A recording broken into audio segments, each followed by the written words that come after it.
welcome. I'm glad you're here for week 3 of our Advent series called The Star.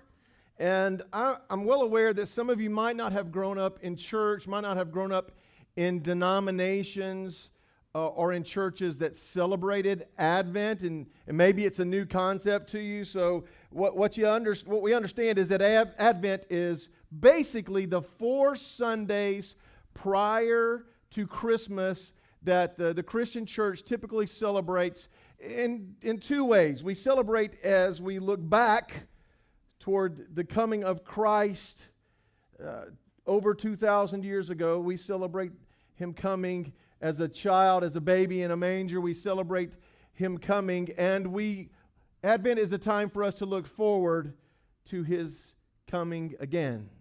In fact, that word Advent literally means coming. It has this idea that He's on His way. So in 2017, the church finds itself in a very similar position as the church before Jesus came the first time, in anxious anticipation of Christ coming again. In fact, one of the hymns that you think it's a Christmas carol, we all think it's a Christmas carol, but it's really a hymn of the church from almost 1,000 years ago, says, O come, Emmanuel, and ransom captive Israel that mourn in lonely exile here until the Son of God appears. Rejoice, rejoice, Emmanuel shall come to thee, O Israel. And just as they sang that as a hymn 1,000 years ago in reflection of Christ coming the first time, we sing it today in 2017, believing that Christ is indeed coming again, and we are anxious in anticipation of His coming, right? So these 4 weeks, we're talking about 4 topics during the Advent season. We've talked about hope. We've talked about love. This week, we talk about joy. And I hope that you're here. And I'll tell you how I prayed for you today. Because I'm well aware that for many of us, during this time of year or any time of year, sometimes joy seems distant. Is that true? Sometimes joy seems hard to find. And what I've found, and I've been there, when you're in that kind of place where you don't feel the gladness that maybe someone around you does, you think, well, the joy that Christ brought is for someone else, but not me. And I hope that the Spirit of the Lord does a work in your heart today. If that's your thought, if that's your feeling, that the joy of Christ, the joy of the Christ child, the joy of the Christmas child is for you. If you have your Bibles, you want to look up on the screen, Luke chapter 2, verse 10. I love the Luke 2 account of the Savior. In fact, at my house, what I do on Christmas morning, and I've done it since before the boys were born, is I read Luke chapter 2 because it's just a beautiful account of what happened. But just a small part of it we're going to look at today. Luke chapter 2, verse 10, but the angel said to them, do not be afraid. I bring you good noise.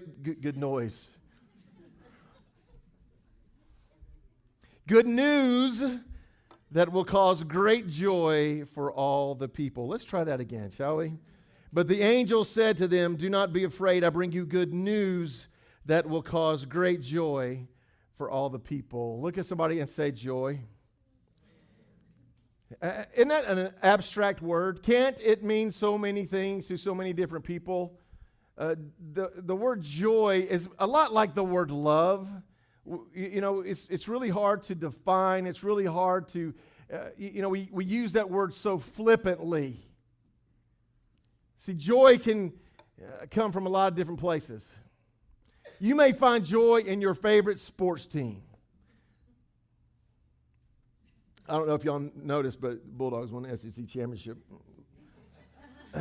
And I found great joy in that. Amen.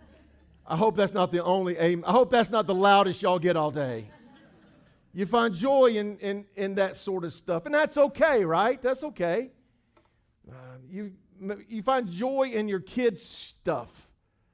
You know, I remember when the boys were small, Mikey'd be on the soccer field, Matt be on the football field, and we'd trade places halfway through the game. And it's so much fun to watch your kids play sports. And let me ask you a question. Have you ever been to a middle school band concert?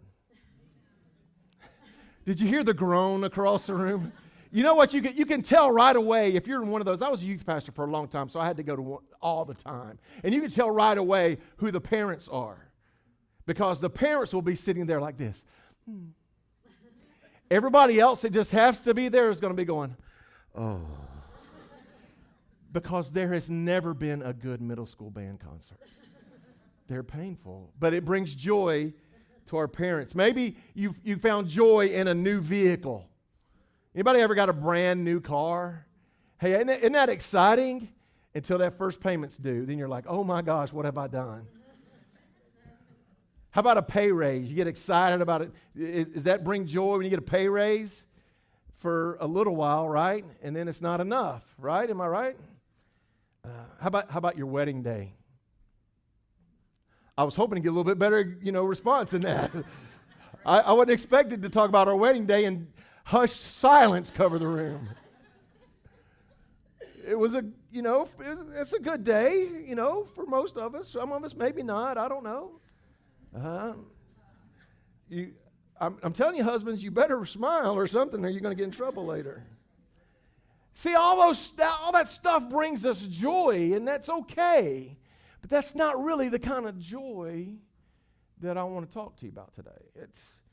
There's a difference between temporary, superficial joy. Because, listen to me, all of that stuff that we talked about is going to go away. It's all temporary. It's all temporary. The kind of joy I want to talk to you about today is different. It's the joy that the Christ child brought to the world that night. And here's the thing, it's not just any kind of joy.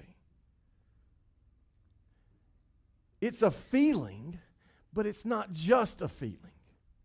It transcends happiness. How many understand joy and happiness are not the same thing?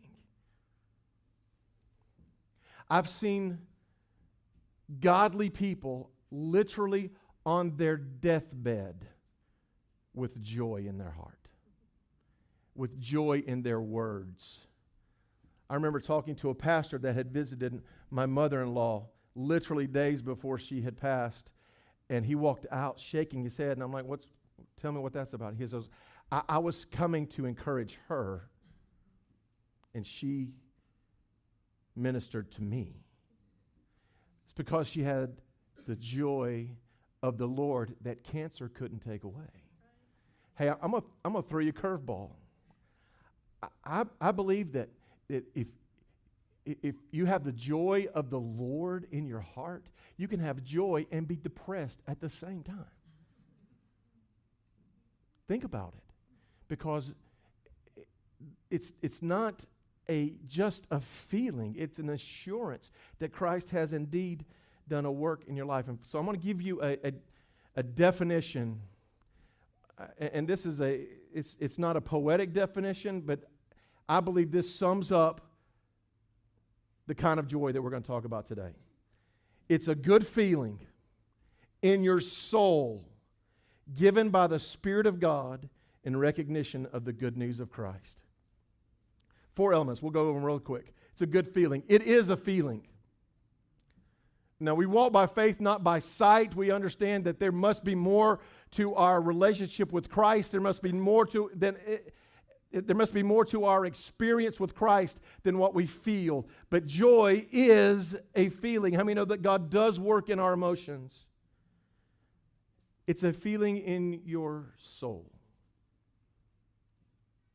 Joy is a feeling, a good feeling in your soul. That means if my body is not in a good place, my soul can still have joy. If my mind is not in a good place, my soul can still experience joy. It's a good feeling in your soul given by the Spirit of God. But the fruit of the Spirit is love, joy. Joy.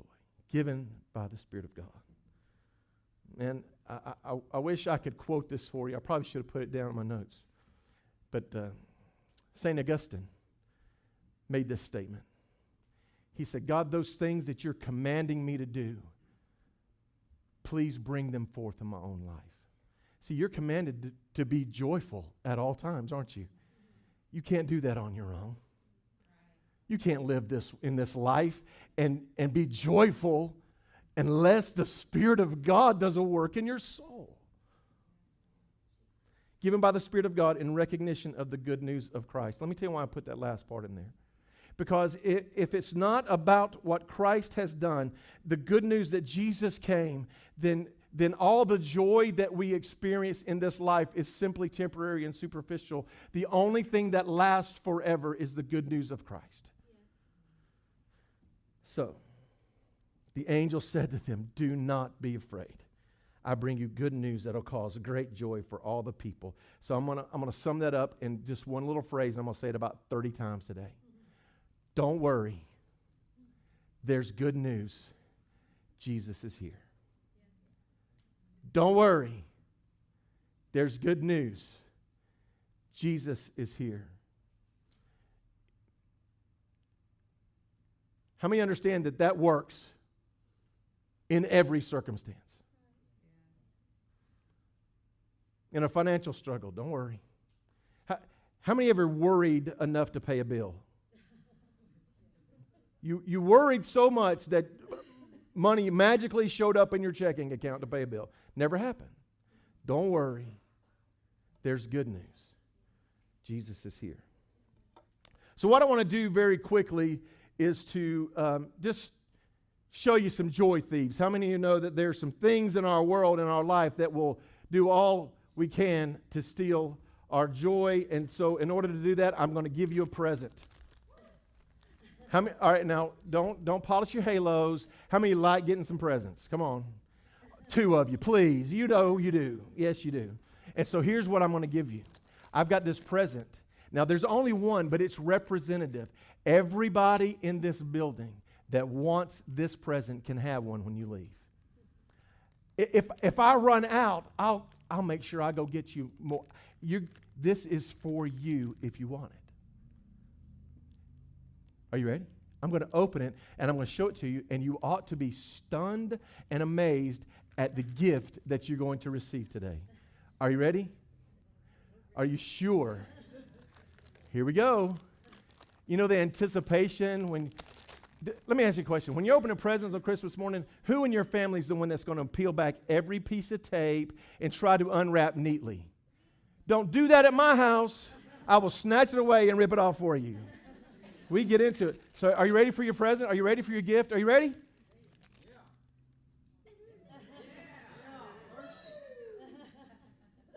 All right, now just be honest. How many of you think this is just not that big a deal? Because you got some. Yeah, you got some. But I bet it's a big deal for this guy. See the joy on his face? You know why there's joy on his face? Because World Vision just built that well in his village. And now him and his family have clean drinking water.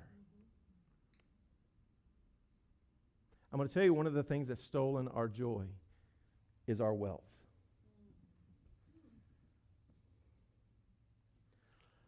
See, if you're counting on money, if you're counting on possessions to bring you joy, chances are you're going to be left wanting.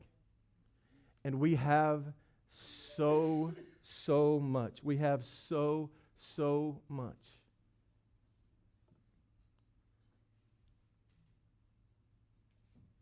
See, it's gone. What caused him to have incredible joy is just really not a big deal to me and you. You know, if you really want clean drinking water, you either open the bottle that's already in your hand, or you walk back to the water fountain. You go to any of the 3 sinks that are in this building, and you can you can find it. So it's just not that big a deal, is it? I'm telling you that if you and I are counting on wealth to bring us joy, we're going to be left wanting. I have an athlete that I followed for a long time. His name was Deion Sanders. Many of you may recognize that name. There's some unique things about Deion Sanders that you may or may not know. He's the only person ever to play in a Super Bowl and a World Series. That's pretty cool, right? He's the only person to ever score a touchdown and hit a home run on the same day. That's a pretty big deal. I read an article about Deion Sanders not too terribly long ago, and it talked about after he won his first Super Bowl, he couldn't work up the joy to go to the party. He went home depressed and lonely in his $275,000 Lamborghini. And he thought, it's not here. Now, I'm just telling you, if I'm driving home in a $250,000 car, I'm going to find a way to smile. But what he found was it wasn't enough.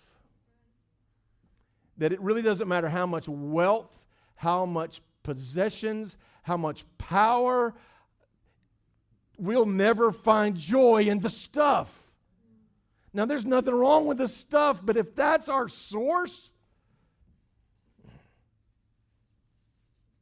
it doesn't matter how wealthy you are, you simply can't afford what Christ offers you freely.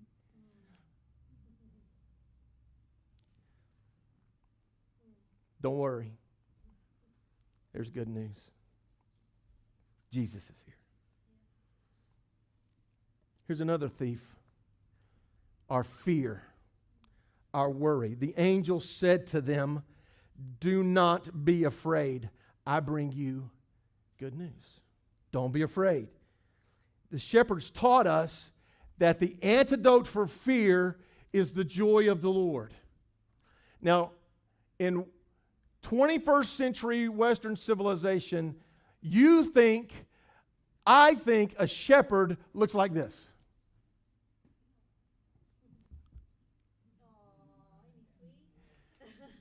That's my son Matthew, and if you look carefully, you can tell that's his picture on our Christmas tree from when he was in kindergarten, and he's a shepherd. See, the only shepherds you and I have ever seen have been in kids' children's Christmas musicals.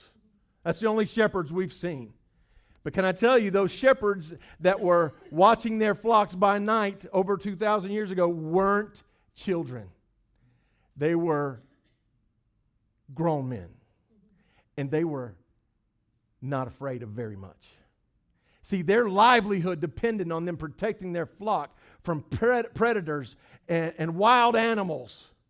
It was not unusual for them to protect their flock against fierce animals, and they did it willingly. So when we read, and the angels were afraid, in fact, if you read your King James Bible, it says, and they were sore afraid. That's pretty afraid. If you're so scared, it hurts. So they saw something that terrified them. Listen, if you're sitting on a mountain hillside, paying attention to your sleeping sheep, and all of a sudden, the Bible says it was a multitude of angels that showed up in bright lights and big city, you'd be afraid too. But you know what their response was? They wanted to find out what that was all about. So they listened to the angel, even though they were terrified, and they found themselves searching for that thing that the angel told them about, and they found an antidote for their fear when they knelt at the manger at the Christ child. So what's causing you fear? Maybe a better way to ask this question is, what are you worried about?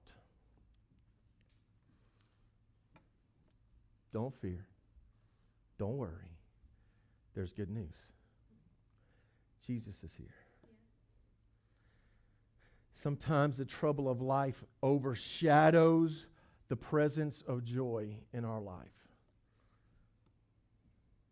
Sometimes there's stuff that happens in our life that causes what we feel like our world is spinning out of control. And maybe you've been there. Has there ever been a time when you thought, okay, this is all I can take?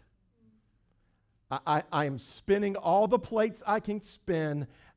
I'm done. Don't worry. There's good news. Jesus is here. Because it's in those places, the places of your deepest worry, your deepest fear, it's in those places that those words the angel spoke can penetrate the deepest. Don't fear. Don't worry. You know, those words, do not fear, are in the Bible 365 times. Tell me that's coincidence. For every day of your life, except leap year. We'll give you leap year. You can worry on the 366th day. For every day of your life, there's a promise not to worry. Yes. There's a command not to worry. Don't worry. There's good news. Jesus is here. Good news of great joy. So fear and worry rob our joy. Circumstances rob our joy. We're going to talk about the big three. You ready? The big three. Pain, problems, and people. Hey, physical pain, emotional pain, relational pain, can that put a shroud around your joy? Of course it can. It can be a joy vacuum in our life if we allow it. Pain, problems, finances. Man, I get the privilege of looking at those connection cards every week. And can I tell you, I wish when we first started doing that, we would have kept a tally of what people are asking for prayer over. It's two things. I mean, it's not just two things, but there's two that would be higher than anything else. Sickness and finances. Pain and problems.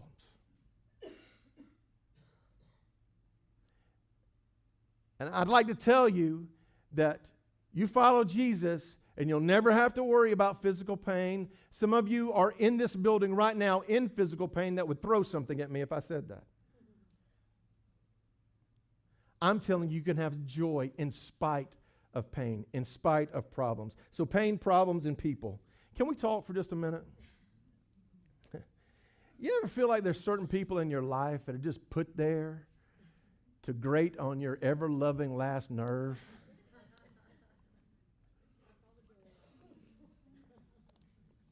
Just to make your life difficult? Now, obviously, it's none of y'all for me.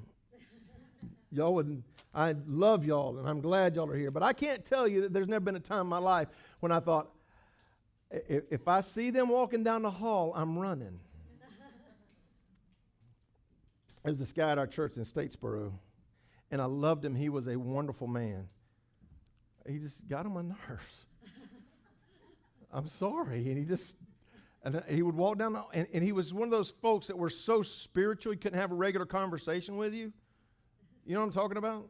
I mean, like you couldn't talk to him about the weather. You couldn't talk to him about what was going on. He was just so, and he had a conversation that was on a level that was so spiritual.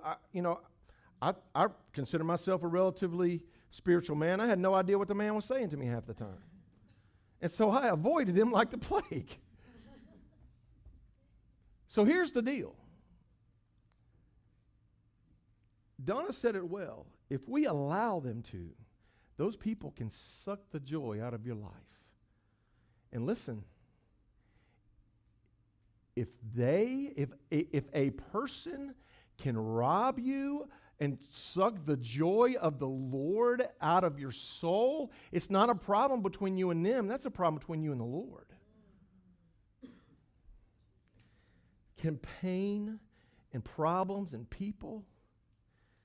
Oh, listen, they can take your happiness. They can't take your joy. Don't worry. There's good news. Say it. Jesus is here. Another joy thief. How many know you have an enemy? You have an enemy. And let me tell you why he hates you. Now, we would like to think that he hates us because we're some great threat to his kingdom. Let me tell you why he hates you. Because you remind him of God. You were created in his image. And so every time he sees you, he's reminded of God, and he hates God. And he hates what the Father loves. And listen, he so desperately loves you. I'm not going to tell you that you don't have an enemy. The Bible teaches us that he's seeking who he can devour. Jesus said the thief comes to steal, kill, and destroy. But you got to keep reading that verse. That's John 10:10 if anybody's taking notes. He said the thief comes to steal, kill, and destroy. But then he said, I have come. So don't worry. Jesus is here. Yes. So here's our dilemma. We've talked about these joy thieves that are around us, and they're very real things. Pain in your body is a real thing. Financial difficulty, relational difficulty, those are real things. Here's our dilemma. We have this mandate in Philippians chapter 4 that says, always be full of joy in the Lord. I say it again, rejoice. Always be full of the joy in the Lord. Oh, I did write that quote down. Here it is. St. Augustine said this, Father, command what you will and grant what you command. Now just, God, I don't feel joy. And you've commanded me to be joyful. You must now grant that to me.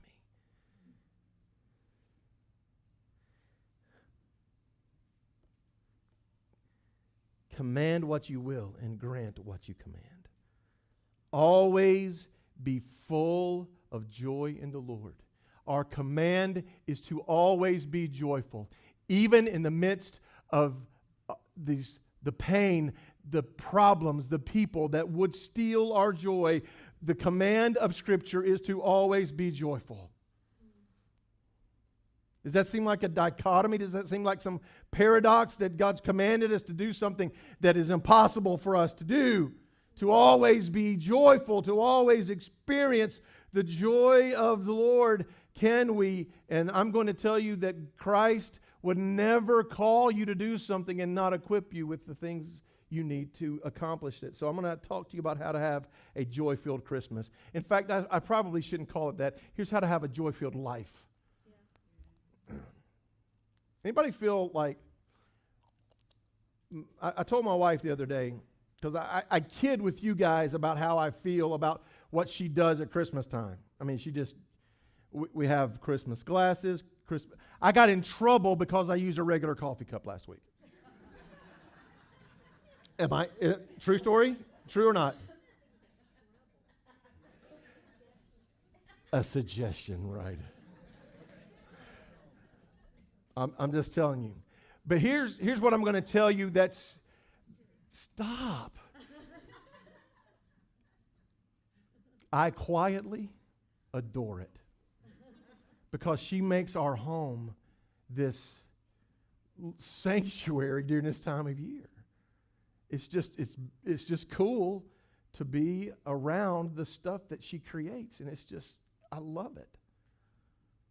But sometimes, anybody feel this way? Like after everybody goes home and it's December 26th, you're like, well, there it went.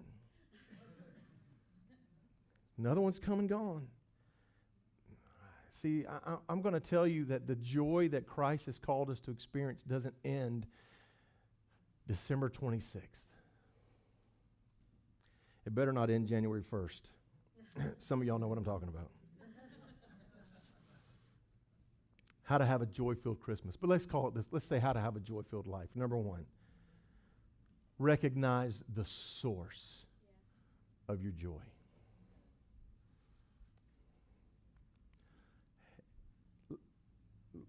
I want you to understand what I'm going to try to say. I love my wife more than I can explain to you in my words. I'd take a bullet for her without thinking about it. She is not the source of my joy. I love my children more than I simply do not have the words to say how I feel about my kids. They are not the source of my joy. I love this church, and I love you people. You just don't know how much I love you. You are not the source of my joy. Your family, your career, your stuff is not the source of your joy. And if it is, it will be short-lived joy. Romans 15:13 says, I pray that God, the source of hope, will fill you completely with joy.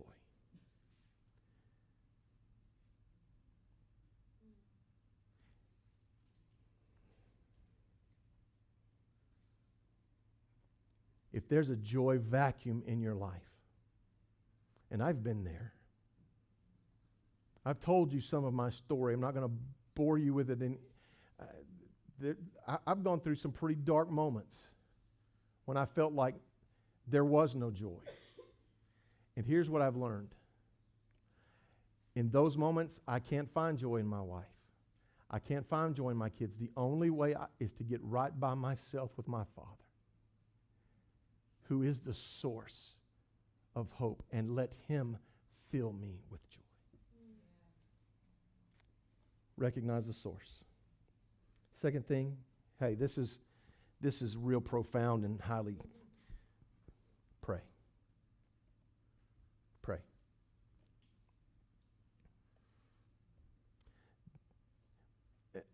Maybe I should explain what I mean by that. We know how to pray for stuff. We know how to pray when we get in a jam. We know how to pray when the finances are bad. We know how to pray when the marriage is bad. We know how to pray for all that stuff. And I'm going to tell you that there must be some other dimension to our prayer. Here's what Jesus said. I'm going to read to you from the Message Bible. This is John 16. He says, "This is what I want you to do. Ask the Father for whatever is in keeping with the things I've revealed to you. Ask in my name according to my will, and He'll most certainly give it to you." Listen, your joy will be a river overflowing its banks. There is simply no substitute for the believer spending time in prayer.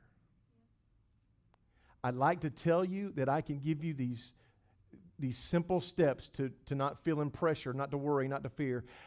The only way I know to tell you is that if you're feeling those pressures and you don't have an active, consistent prayer life, that's the problem. Does that sound naive? To say that the reason I don't have joy is because I'm not spending time with God? And I'm going to tell you, yeah, maybe. So recognize the source, pray, and then make room. Here's a question, it's a legitimate question because I don't think I know the answer to it. I have a hunch. The ends of over 2,000 years ago didn't look like the ends that, you and I have stayed in. They didn't, I stayed in a Holiday Inn Express last night. There were usually parts of someone's house. It was a little side room. So when we find out that there's no room for Mary and Joseph and the baby child in the inn, it's not like there was 130 rooms that were all just sold out. There was just a few spaces in this particular inn. So here's the question. If the innkeeper knew that Mary was carrying the Messiah, do you think he might have found a corner for her to stay inside? Do you think? Had he known who was there at his door, that she was carrying God, you think he'd have thought, we can scunch up a little bit. Scooch. And we look at him and we think, how could you not make room for the Savior in your home? And I'm telling you that what we do is probably far worse, because we won't make room for him in our calendar. We won't make room for him with our finances. We won't make room for him with our life. And I'm going to tell you that the joy-filled life is a life that has made room for Christ. Psalm 16:11 says, you make known to me the path of life.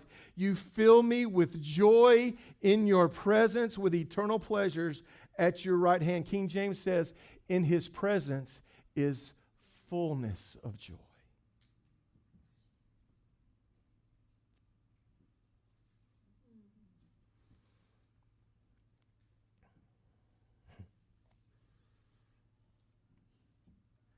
So, Dwayne, are you saying that time spent, room made for the presence of God in my life is the key to living a joy-filled life? Yes. More than your bank account, more than your career, more than your family.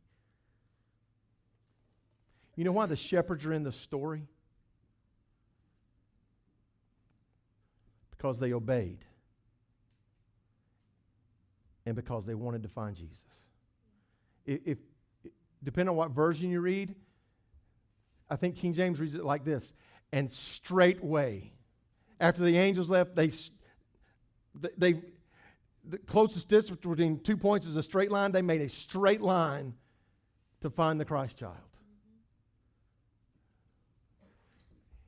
If they had seen the angel and thought, that's pretty cool, but we're staying right here. We got other stuff that we are in charge of. We got other priorities in our life.